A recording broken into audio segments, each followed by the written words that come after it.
Assalamualaikum warahmatullahi wabarakatuh. Saya Amir Prabu dan teman saya Herianto.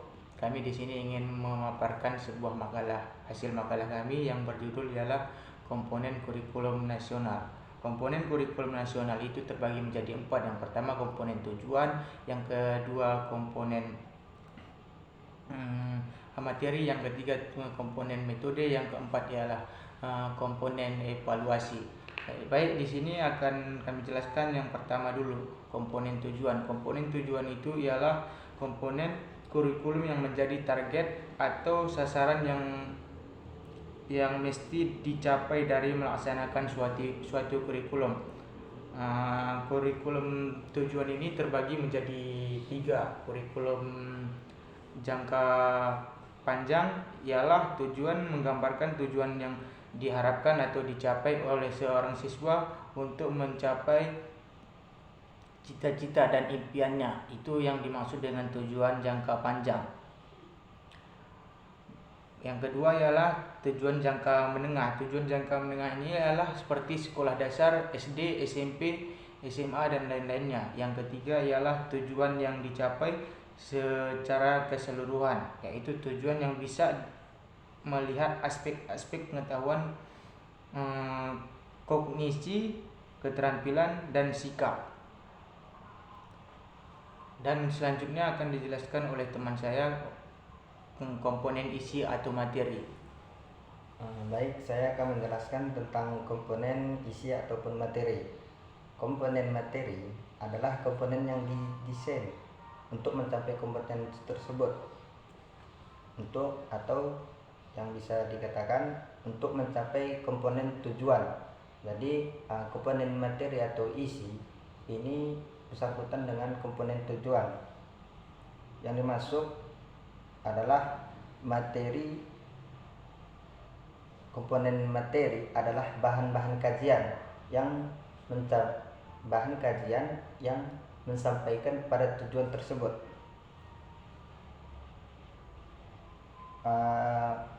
Ilmu yang terdiri dari ilmu pengetahuan, nilai pengalaman, dan keterampilan yang dikembangkan ke dalam proses pembelajaran guna mencapai komponen tujuan siswa belajar dalam bentuk interaksi dengan lingkungan. Interaksi ini adalah bertatap muka, guru antara guru dengan murid, lingkungan orang-orang, alat dan ide-ide. Tugas utama seorang guru adalah menciptakan lingkungan tersebut untuk mendorong siswa melakukan interaksi yang produktif dan memberikan rancangan dalam suatu rencana belajar mengajar. Dalam materi pembelajaran disusun secara logis dan sistematis dalam beberapa bentuk. Komponen isi dalam artian lain adalah komponen yang didesain untuk mencapai komponen tujuan, bahan-bahan ajar, dan lain sebagainya.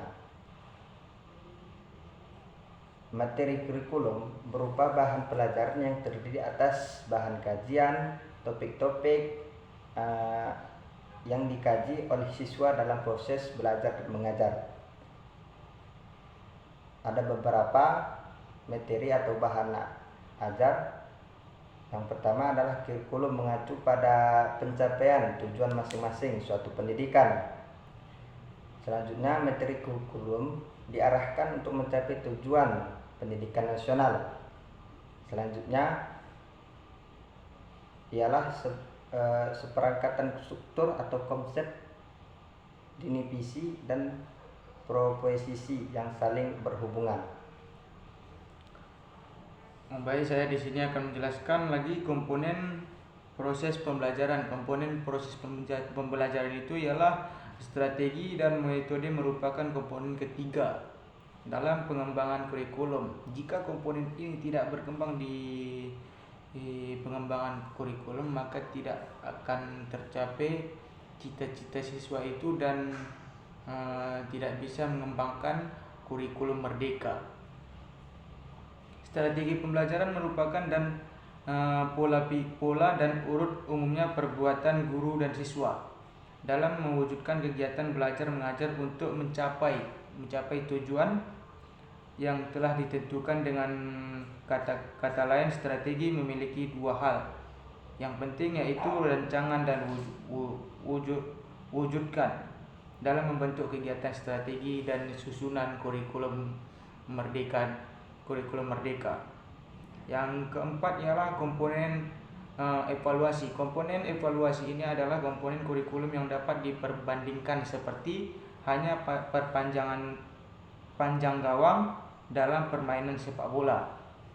Memfungsikan evaluasi berarti melakukan seleksi terhadap siapa yang berhak untuk diluluskan dan siapa yang belum berhak diluluskan. Karena itu, siswa yang dapat mencapai target yang berhak untuk diluluskan. Sedangkan siswa yang tidak mencapai target, maka siswa itu dipertimbangkan dan belum diluluskan untuk mencapai sebuah evaluasi. Evaluasi ini tujuannya untuk mencapai nilai-nilai yang telah ditentukan serta menilai proses pelaksanaan belajar dan mengajar secara keseluruhan. Setiap kegiatan ini akan memberikan umpan balik, demikian juga dalam pencapaian tujuan-tujuan kurikulum merdeka. Baik, demikian yang dapat kami sampaikan. Mohon apabila ada yang salah, mohon diberikan kemaafan. Cukup sekian yang kami sampaikan. Wabillahi taufiq wal hidayah. Assalamualaikum warahmatullahi wabarakatuh.